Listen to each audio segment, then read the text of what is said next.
Guys, Super Grandia Elite. Ito, basic setup. Ginawa natin. Basic package na usually. Projector, fog light. Ito, mahina kasi yung mga Toyota. Kita nyo yung fog light. Oh. So ito, projector din. Ayan o, napakalakas. Color white. Plug and play. No void of warranty. Yung mga, may mga Toyota na mahina ang ilaw. Meron kami projector. Then yung iba na-upgrade yung headlight. You know, plug and play JCL.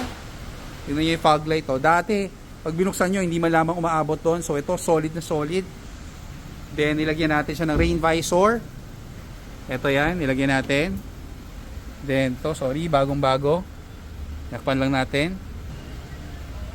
Black liner, full matting. This is made in Thailand. So, yan o, covered na covered. Naka velcro. Hindi yan gumagalaw. So kahit usog nyo yung upuan. Ito. Kahit inusog nyo yung upuan, tingnan nyo, hindi gumagalaw yung matting. Yung mga tela gumagalaw, natatanggal.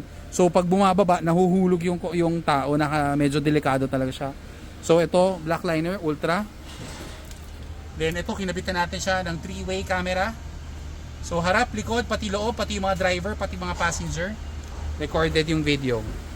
So ito, 30 minutes, we're done. So send us a message. We'll book your schedule dito sa shop. Thank you!